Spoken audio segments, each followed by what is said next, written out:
Hello friends, good morning. Welcome back to my channel পিউবেরা। তোমরা সকলে কেমন আছো? আশা করি সকলে ভালো আছো, আমিও অনেকটা ভালো আছি। তো সকাল সকাল দেখতেই পাচ্ছ বেরিয়ে পড়েছি, আর আকাশটা একদমই ভালো না, আকাশটা একদমই খারাপ। মানে হচ্ছে একদিকে মানে আকাশটা একদম নীল আর একদিকে কালো, এইরকম আকাশের অবস্থা। হালকা হালকা একটু একটু করে বৃষ্টি বা পড়ছিল। তো চলো এখন আমি যাচ্ছি স্টেশনের দিকে। তো ভাই আমাকে গাড়ি করে ছাড়তে যাচ্ছে স্টেশনে।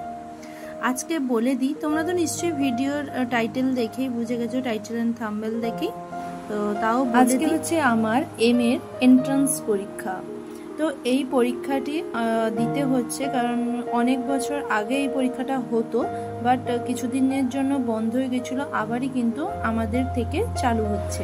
মানে এই 2024 থেকেই আবার কিন্তু সেই পুরানো পদ্ধতিতেই আবার পরীক্ষাটা চালু হচ্ছে। যেহেতু আমি এম এতে ভর্তি হব, সেই জন্য এই পরীক্ষাটা আগে দিতে হবে। এতে যদি আমি পাশ করতে পারি, এতে যদি মেরিট লিস্টে নাম বেরোয়, তবেই কিন্তু আমি ভর্তি হতে পারবো, তার আগে হতে পারবো না। তো আকাশের এই অবস্থা অনেকটাই মানে খারাপ লেগেছিল যে আকাশের এই অবস্থা, তার মাঝে আবার যাচ্ছি, বৃষ্টি যদি রাস্তায় আসে তখন কি হবে। তারপর এই করতে করতে চলে এলাম স্টেশনে, আর ট্রেনেও উঠে পড়েছি। ট্রেন ছিল আমাদের এরকম 7:35 বা 7:30 খুব জোর এরকমই হবে। তো ওই ট্রেনটায় উঠে আমরা এখন পাঁশকুড়ে নেমেছি। তো পাঁশকুড়াতে বসে পাঁশকুড়ার চপ আর আমি বাড়ি থেকে ছোলা আর শশা এগুলো কুচি করে নিয়ে গেছিলাম। তো ওগুলো বসে বসে এখন খাচ্ছি। সকাল থেকে গেছি, তাই তো মানে খেতে হবে। আর তারপর বলে দিই, এবার এতক্ষণ তো আমি বলেই নি যে আমরা কোথায় পরীক্ষাটা দিতে যাচ্ছি। আমি যাচ্ছি আজকে মেদিনীপুর যাচ্ছি। ওখানে মেদিনীপুর বিদ্যাসাগর ইউনিভার্সিটি, তাতেই আমরা পরীক্ষাটা দেব। তো বিদ্যাসাগর ইউনিভার্সিটির আন্ডারে যতগুলো কলেজ আছে, সবগুলো কলেজে কিন্তু একসাথেই পরীক্ষা ওই বিদ্যাসাগর ইউনিভার্সিটিতেই হবে। তার মানে বুঝতে পারছো কত জনের সিট, মানে কতজন পরীক্ষা দেবে, তাই না? অনেক জনের কিন্তু পরীক্ষা হচ্ছে সেই আন্ডারে যতজন আছে। কিন্তু কিছু কিছু সাবজেক্ট যেগুলো আমাদের নিজস্ব কলেজেই কিন্তু এম এর জন্য ওখানে পড়ার জন্য কিন্তু আছে, বাট আমাদের যে সাবজেক্ট এবং আরও যারা যারা পরীক্ষা দিচ্ছে তাদের সেই সাবজেক্টগুলো কলেজের মধ্যে নেই, সেই জন্য ওগুলো কিন্তু ইউনিভার্সিটি গিয়েই পড়তে হবে। এবং অনেকে যারা আছে তারা ডিস্টেন্সেও করতে পারে, বাট যারা বিদ্যাসাগর ইউনিভার্সিটিতে করবে তারাই কিন্তু আজকে এক্সামটা দিতে যাচ্ছে। তো আমরাও চলে যাচ্ছি এক্সাম দেওয়ার জন্য। আর এই প্রথমবার সত্যি বলতে এত দূর যাচ্ছি ট্রেনে করে, আমাদের যেতে লেগেছে প্রায় এরকম 3 ঘন্টা 3.5 ঘন্টা মতো লেগেছে যেতে। হ্যাঁ, আমাদের কিন্তু ডবল ট্রেনটা চেঞ্জ করতে হয়েছে। পাঁশকুড়াতে হচ্ছে আমাদের, কাঁথি থেকে পাঁশকুড়া হচ্ছে ট্রেন, ওখান থেকে আবার মেদিনীপুর ট্রেন ধরতে হয় আমাদের। হ্যাঁ, ওখান থেকেই ট্রেন ধরে আবার কিন্তু আমরা যাচ্ছি মেদিনীপুরের দিকে। তো প্রথমেই মেদিনীপুর যাওয়ার জন্য সব থেকে বড় যে রেলওয়ে স্টেশন সেটা হচ্ছে খড়গপুর। আর সত্যি বলতে খড়গপুর এত বড় রেলওয়ে স্টেশন আমি দেখে সত্যি অনেক অবাক হয়ে গেছে। এবং আমি হাওড়াতে শুধু দেখেছি অনেক বড় রেলওয়ে স্টেশন, বাট আবার খড়গপুরে দেখছি, অনেক বেশ ভালো লাগলো দেখতে। হ্যাঁ, আর বেশ এনজয় করেছি এরকম রেলে যেতে যেতে এত বড় একটা স্টেশন দেখা। যেহেতু আমরা তো আর ওখানে নামছি না, সেই জন্য বেশ ভালো লাগছিল দেখতে।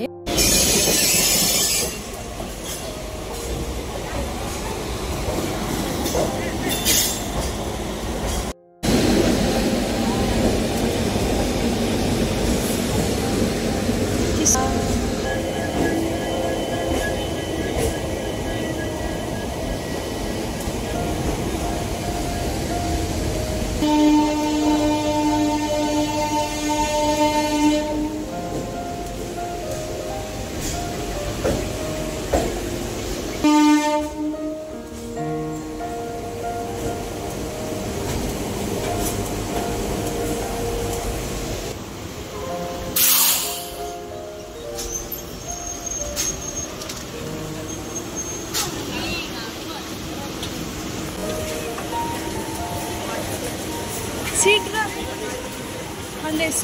सीट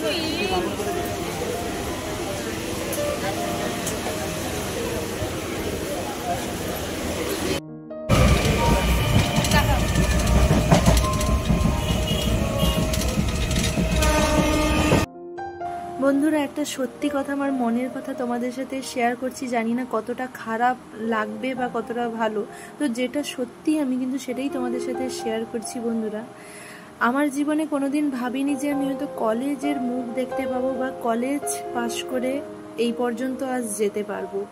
আমি ভেবেছিলাম কোনোদিন কলেজেই পড়তে পারবো না, তবে নিজের এই অদম্য চেষ্টা বা আমার সাথে যার পরিচয় হয়েছে, তোমরা অনেকেই তো আমার ভিডিও দেখেছো, তো তার জন্যই সত্যি বলতে আমার এত দূর পর্যন্ত আসা।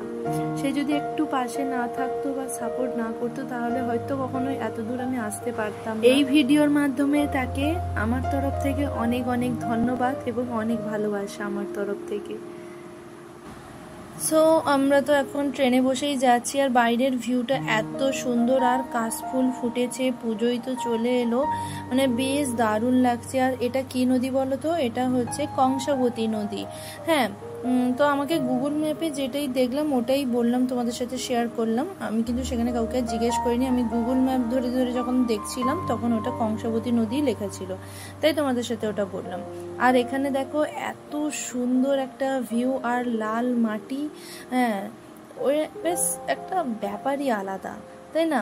আর এখানকার যে স্টেশনগুলো বেশ সুন্দর সুন্দর স্টেশন। সো আমাদের গন্তব্যস্থলে আমরা পৌঁছে গেছি, মেদিনীপুর পৌঁছে গেছি আমরা। আর সত্যি বলতে এত বড় একটা স্টেশন, দেখতেও যেরকম ভালো লাগছে, আর একটু মানে নিজেকে কেমন একটা লাগছিল, একটা বিশাল বিশাল মনে হচ্ছিল যে কোনোদিন এরকম জায়গায় আসিনি কখনো। হ্যাঁ, মানে দূরে কোথাও তো সেরকম যাইনি, এত দূর ট্রেন জার্নি করে এই ফার্স্ট টাইম আমি ট্রেন জার্নি করে এতটা এসেছি।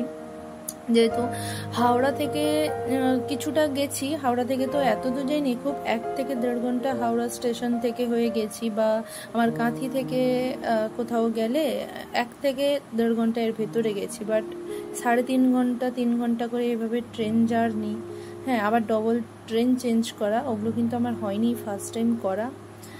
সো আমরা এখন পৌঁছে গেছি, এবার আমরা ব্রিজের উপর উঠবো।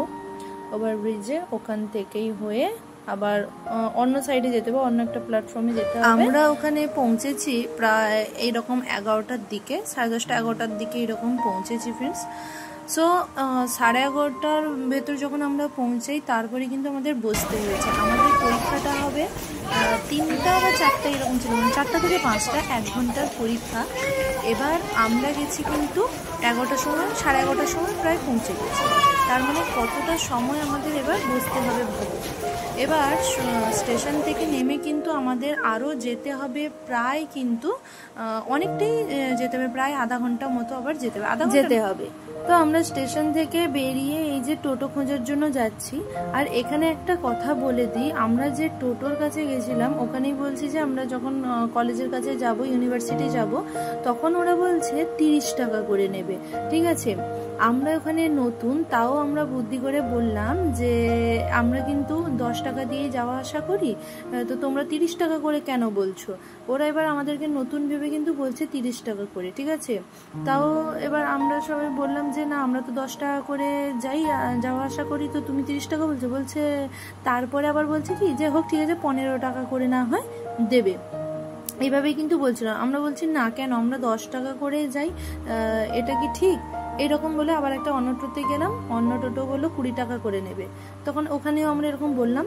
তারপরে একজন ওখানেই আমাদেরকে বললো যে তোমরা একটু দূরে চলে যাও, ওখানে কিছু লোকাল টোটোগুলো ওখানে দাঁড়ায়, মানে টোটো স্ট্যান্ড না ওটা, তো কিছু কিছু লোকাল যারা থাকে ওরা কিন্তু ওখান থেকেই নিয়ে যায়, তো ওরা 10 টাকা করে। আমরা তারপরে চলে এসেছি, আমাদেরকে ছেড়েছে এবার হচ্ছে কলেজের পেছন সাইডে, মানে কলেজ বলছি, ইউনিভার্সিটির পেছন সাইডে, সেকেন্ড গেটে। ওখান থেকে আমরা যখন খেয়াল করি ওটা সেকেন্ড গেট, তার মানে আমাদেরকে ফার্স্ট গেটে এসে কিন্তু এখানে থাকতে হবে। ওখান থেকে ঘুরে ঘুরে ঘুরে ঘুরে অনেকটা কষ্ট করে আবার খাওয়া দাওয়া করে আমরা কিন্তু প্রায় পৌঁছে গেছি এরকম 1:30টার দিকে, এরকম 1টা-1:30টার দিকে কিন্তু আমরা এখানে পৌঁছেছি। পৌঁছে আবার ফার্স্ট গেটে এসেছি, তাও কিন্তু আমাদের হাতে অনেকটা সময় ছিল। আর এই যে আমাদের নিজেদের রোল নাম্বারগুলো দেখে সিট কোথায় কার কীরকম পড়েছে সেইটাই ভেবে আমরা পরীক্ষাটা দেওয়া শেষ করেছি। তার ভেতরে তোমাদের সাথে কোনো কিছু শেয়ার করিনি, কারণ ফোন টোন তো অ্যালাউ না, ব্যাগ ট্যাগও তো অ্যালাউ না।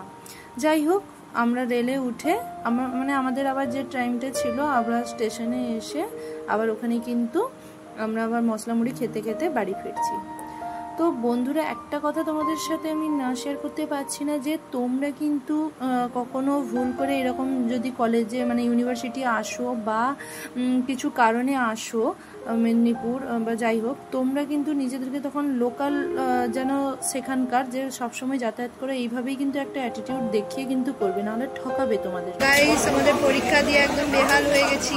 1 ঘন্টার পরীক্ষা, কিন্তু 8 ঘন্টা জার্নি। 8 ঘন্টা না, প্রায় 8 ঘন্টা না, 7 ঘন্টা হবে হয়তো।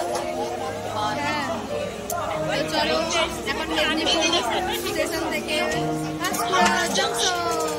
চলো, লাইট চলে গেছে।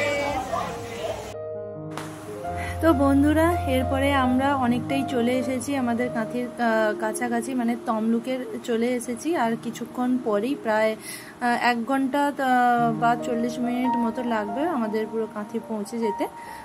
সো চলো, আজকের মতো ভিডিওটা এখানেই এন্ড করছি। দেখা হচ্ছে নেক্সট একটা ব্লগে। ততক্ষণ তোমরা ভালো থেকো, সুস্থ থাকো, সাবধানে থেকো। তো বন্ধুরা, তোমরা হয়তো অনেকেই মানে প্রশ্ন মাথায় ঘুরছে যে আমরা হয়তো বাসেও যাওয়া যায়, বাসেও চলে যেতে পারতাম, বা ট্রেনে যাচ্ছি, কারণ আমরা মধ্যবিত্ত ফ্যামিলি থেকে বিলং করি। যেহেতু বাসে গেলে আমাদের অনেক টাকা খরচ হতো, প্রায় 400 থেকে 500 টাকা খরচ হতো। আর যেহেতু আমরা ট্রেনে গেছি, খাওয়া দাওয়া সমেত সব মিলে কিন্তু আমাদের 200 টাকার ভেতরে যেখানে হয়ে গেল, সেখানে আমরা 500 টাকা একটা বৃথাই খরচ করা। হ্যাঁ, সেই জন্যই কিন্তু আমাদের ট্রেনে যাওয়া। এটা কি আমি ঠিক করলাম না ভুল করলাম, অবশ্যই কমেন্ট করে জানি।